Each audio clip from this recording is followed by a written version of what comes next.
My Hero Academia, Season 7, Episode 15/153, titled The Butterfly Effect. Every time I don't think this anime can top itself in its writing, it continues to amaze. Let's talk about it.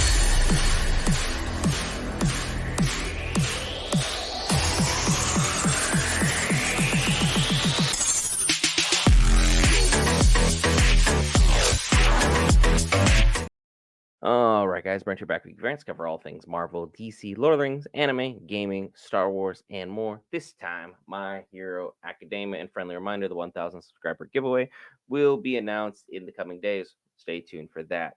But look, this episode continues to amaze in only so many words. This episode picked up right where we left off last week, where we had basically the army of heteromorphs continuing to use that the hatred and animosity and all the ill will and the suffering in which they have felt and endured for only so long in the society, because we're not really given an exact timeline. We know it's been going on the duration of Shoji's life, and probably more than likely was significantly worse in the past, has continued to brew and escalate, and all the darkness that everyone has been suffering through and the feelings that they've been suffering with have now come to the surface through these acts of violence and aggression. And they're using all the darkness within to try and force about this change in society that they desperately are yearning for. And they are slowly, as this episode goes on, realizing that ultimately the change is something that everybody wants. Society as a whole wants to be better. Until society's darkness is reflected upon itself, so that they're able to see people's true hearts, true feelings, and their deep inner emotions, they're not going to be able to progress. And until their feelings were truly brought out in this manner, albeit I don't believe violence is the correct path. I don't believe this rioting was the correct answer, but it is definitely a way of expressing yourself in a very clear and understood manner. That these things were going to continue to change, and the suffering that they have felt now needs to be felt on their world around them in this fantasy universe. And Shoji, through being one of them and being someone who has genuinely suffered and gotten actual scars on his face and body through his beliefs and through his suffering and through the things that he had to put up with just in general, it's gone to show that you can rise above your situation, you can rise above your station, you can rise above your status through your heart. Because let's be real here. Shoji's quirk isn't all that amazing. It isn't even all that cool looking. It's not one of the most unique things. It's not like Kurogiri, where he's a black mass who can just shape shift and appear and reappear and teleport people as they see fit. It's not this insanely cool looking and edgy design like Dabi, where he's able to blow up these flames. His quirk is I have four arms and there's webbing on them, and I could use all of them at the same time. He's basically this character from, I believe, Mortal Kombat, who has got four arms. I think it's Baraka, but he's just got a significantly better looking mug than Baraka does, as far as the face is concerned, in my personal opinion. And Shoji was able to show everyone his heart and be like, look, we don't need to force change through violence. Violence only begets more violence. If we inflict our suffering upon somebody else, they're going to inflict their suffering that they're experiencing from us on somebody else. Is just going to be a never ending cycle of suffering. And the darkness within ourselves is just going to continue to be a problem. People start hearing Shoji, they start hearing his thoughts, they start hearing his heart, his emotions, and how he's going about things. And ultimately, someone was about to swing an axe on him, and then a random individual, someone who's also a heteromorph, just like Shoji, reaches out with his bare hands and grabs the sharp point of the axe and stops this other individual from attacking Shoji. And is like, look, I get it. I understand the suffering. I felt this way. I showed up today because I wanted to act out in violence. Seeing Shoji, I don't want to do that anymore. I want to be a better person. I want to focus more on bringing about the change in a positive manner. We don't have to keep doing this. And then the army of heteromorphs outside the hospital basically lets up. They move on and they decide, you know what? We're done. That's it. Let's bring about help. Let's make sure everyone in the hospital is okay. Make sure any of the damages we caused, we can't fix. Unfortunately, the only person that we needed to have here this moment in time was inside the hospital fighting President Mike. Spinner, for all intents and purposes, still is fighting for what he believes in. He had a little bit more than just heteromorph hatred on his mind. He wants to live up to the ideals of Stain, one of the best villains this series has ever introduced, because he was able to straight up draw out the sins of society and put it out for all to display. And albeit while he was going about things in a heinous manner, he's a villain. It's to be expected. He's not exactly going to go out here and be like, I have defeated you with the power of friendship.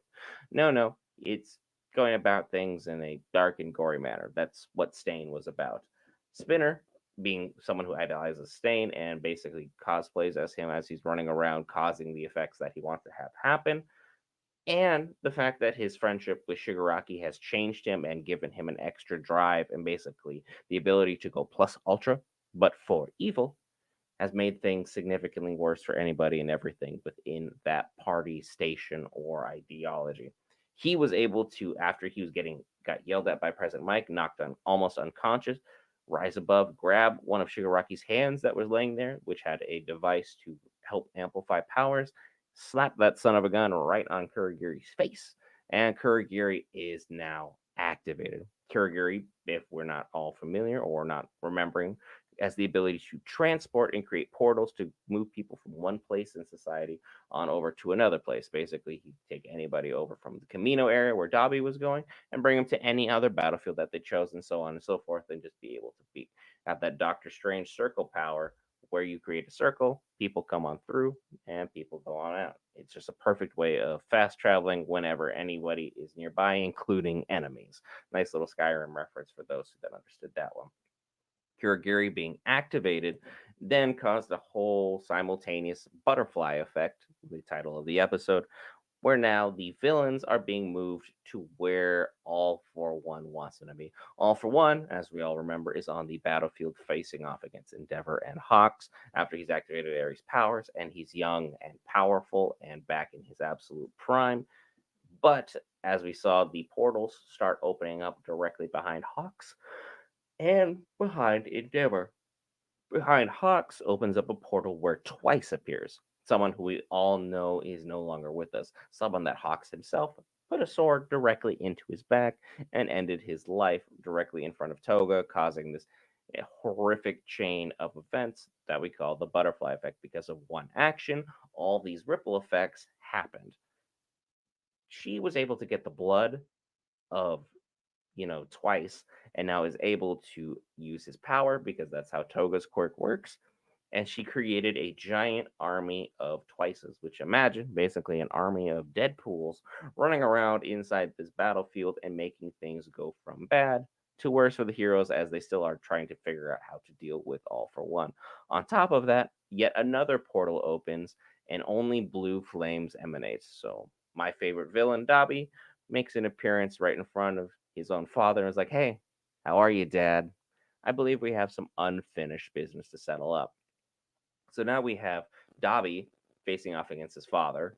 We have Toga as Twice looking for straight up vengeance against Hawks for what happened with Twice, and we still have All for One, all on one battlefield, all because Kurogiri was able to just go, all right, we're gonna fix this, we're gonna fix this, we're gonna fix that. Cool, everyone's in the place that they need to be. The only good news for our heroes is that Froppy and Ochaku were able to pop through that portal that was created from Kurogiri at the very, very last second to follow Kimiko Toga to the battlefield, and now they'll be able to go out and handle some of their business because Ochaku still wants to have this conversation with Toga and be like, look, we need to talk about everything that's going on involving Deku because I want to see your heart, I want to see your mind, I want to see where these things are at.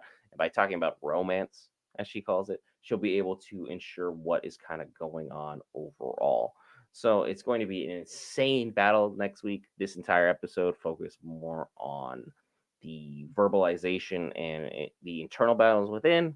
But your only internal battle you should have within is whether or not to hit that lovely red subscribe button. which if you've watched this video for about 10 minutes, clearly there's something you love. We have a lot of content like this on the channel, as currently we're covering Kite Man, the Suicide Squad Isekai, and we're covering the Rings of Power as we're gearing up for the premiere of Penguin and Agatha all along next month. Be sure to be subscribed, and I'll see you in the next episode.